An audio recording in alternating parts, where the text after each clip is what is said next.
YouTube is in its new era of content, rebuilding cars. I just bought a bargain Range Rover SVR, but it's crashed. Behind me is my wrecked G82 M4. 3 months of work leading up to this very moment. Let's get our first start. Whether it's Matt Armstrong's brand new Bugatti Veyron, or when Jake rebuilt his brand new BMW. So that had us thinking, why haven't we rebuilt a car? I mean, this technically was a rebuild because it did die at some point. I'll tell y'all the story time later. But why don't we just start from complete scratch and rebuild a car? Well, Dream Team, welcome back to another dream. And today, welcome a new car to the channel.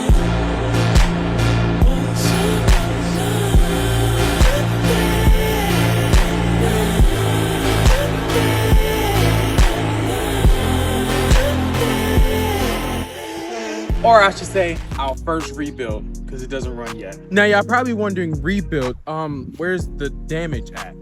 Because this thing is actually spotless. As y'all can see, there is no damage to the outside, besides little wear and tears, like the rim, little stuff there, and the front grille. But everything else is spotless. Like, even look at the interior.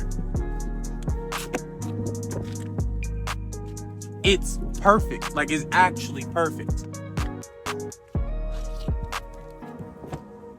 Show you all the back seats. Spotless. Look at the doors.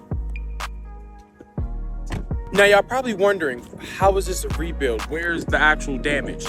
Well, the engine is seized. At least we think it's seized. As y'all can see, it's still perfect, nice and clean. You can even take the cover off.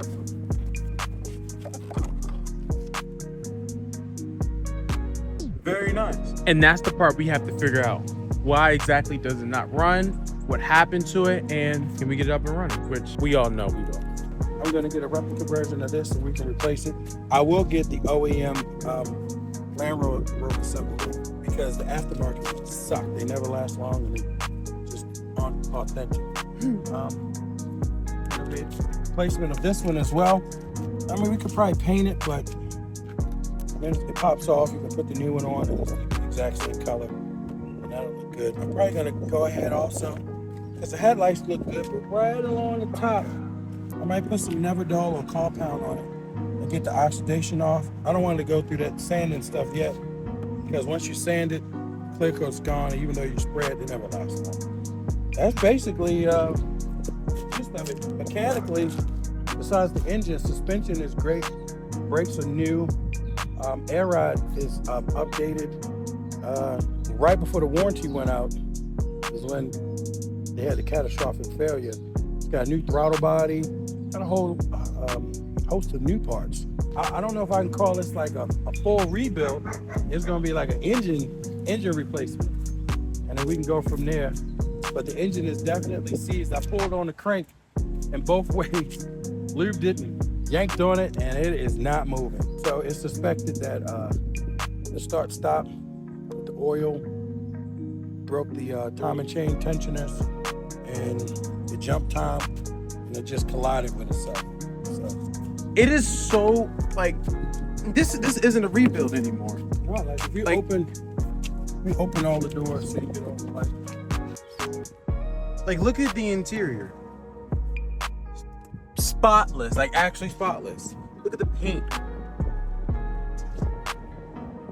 It's insane. Seats, nice. Yeah,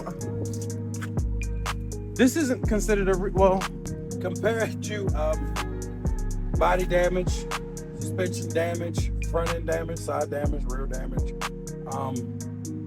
The transmission on this one, obviously because of the mileage, fluid replacement, gear oil replacement.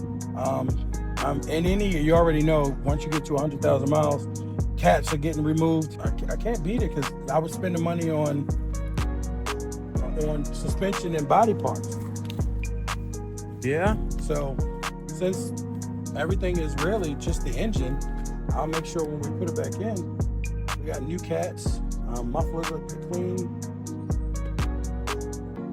That's about it. And change all of the old fluid, all of the fluid. Diff fluid, transfer case fluid, Getting it all out of there. And the cool thing about this project, y'all be able to see, because we missed a lot of content with the Black Rover. Well, the first Black Rover.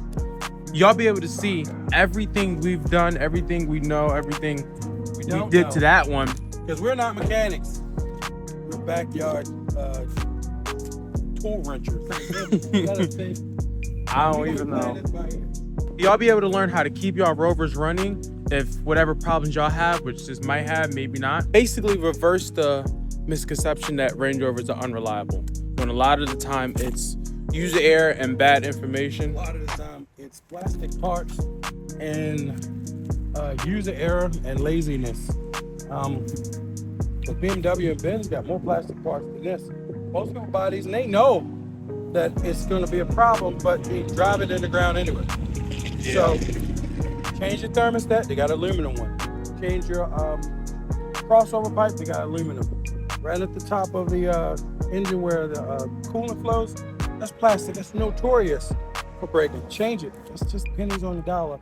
And if you got 100,000 miles, your cat's gotta go. If not, you're gonna have a head gasket problem. Which we know, that's the reason why the white Range Rover is gone. And one of these days, I'm gonna do a story time so I can break down everything that happened with that one, so y'all can avoid that too. Which, if we knew what we knew now, it would still be here, 100%. But welcome to the family. This video is not gonna be long. I just wanted to finally show y'all the new project that we have, and hopefully content y'all be looking forward to. But thank y'all guys so much for watching the video, and I'll catch y'all in the next one. Peace.